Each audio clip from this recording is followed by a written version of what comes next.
This week in sports starts us off with the most highly watched, highly anticipated, biggest spectacle in all the sports, the Super Bowl, down in Atlanta. Now this past weekend, we had Super Bowl 53 featuring the LA Rams versus the New England Patriots.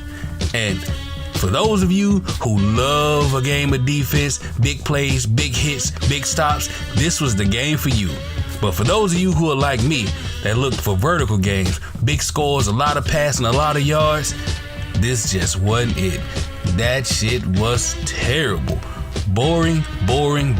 Now the Rams, which has been known to be called the greatest show on turf, came out looking like the worst offense on earth when it faced against a subpar at times, mediocre at times, middle of the road defense coached by Bill Belichick, defensive coordinator Brian Flores, assisted with multiple bogus calls from the refs and the line judges, en route to a 13-3 win. 3 points. Come on, LA. Well, speaking of bad calls, the city of New Orleans and their fans decided to ban and block the Super Bowl by throwing themselves a huge parade and block party to celebrate their loss. Yikes. Let that hurt go, man. They took to the streets to step in the name of L's and second line in protest of the call that never was. Now, on a side note, I couldn't help but see that the irony in this and that a lot of those people protesting had a problem when black folks took to the streets to protest social injustice, police brutality, and the failed justice system with juries making bad calls. But since it affects you directly, protesting ain't a problem.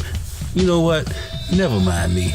Moving on. Now, the Patriots offense wasn't that dynamic. You had a mediocre performance by Tom Brady. Sony Michel had 80 yards and a touchdown, but this team was led by slot receiver Cheetah and PED user Julian Edelman, whose 10-catch, 143-yard performance garnered him Super Bowl MVP, as well as the insanely laughable and ignorant notion of him being a Hall of Famer. Can you say privilege, boys and girls? Before I move on, let me just say this about the Patriots. Now, you know how I feel about them. I hate them. I've said it numerous times to numerous people. But as a man, I have to give credit where credit is due. So, the New England Patriots are a good team. They are a dynasty. And as much as it pains for me to say this about Tom Brady, I have to say it. Tom Brady is the GOAT. The GOAT of cheating, you rotten mother. You will never be, nor have you ever been, ahead of Joe Cool in my eyes. Joe Montana's the GOAT. Deal with it. In other NFL news, Antonio Brown has found himself making headlines once again. Now, we have covered his whole thing extensively on this show, from his riff with the team, his fight with Ben Roethlisberger, his suspension for the last game, his beef with Ryan Clark calling him an Uncle Tom. Well, a few days ago, a story came out that back in January, Antonio Brown had a domestic altercation with the mother of his child, but he was not arrested and no charges was pressed. But the story goes that she wouldn't leave his property, she wouldn't get out of the doorway, and he allegedly pushed her. Now, I don't know how true it is, but I will say, I hope everything he got going on, he cleared up and pulls his shit together. The man is an immense talent, and I would hate to see him throw it away over some dumb shit.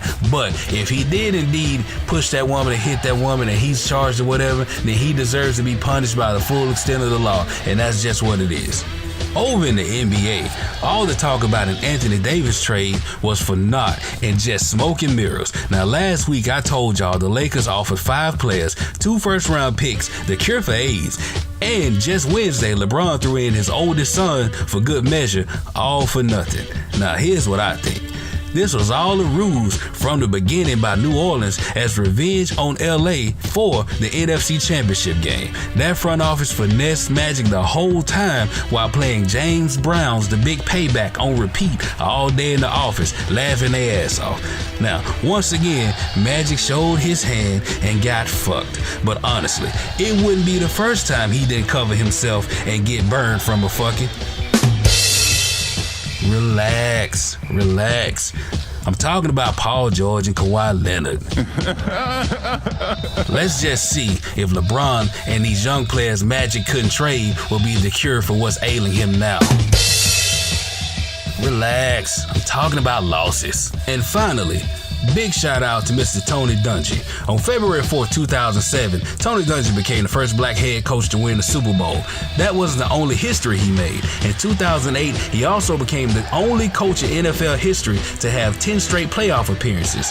He also became the first black head coach in the modern era to be named to the Hall of Fame as such. We also would like to send our condolences, our love, and respect to the family of Frank Robinson. Mr. Robinson was a 14-time All-Star, as well as the first black man to be a manager in Major League Baseball, and he was the only player to win MVP in both leagues. Well, he passed away on Thursday at the age of 83. So our love, support, condolences goes out to his family.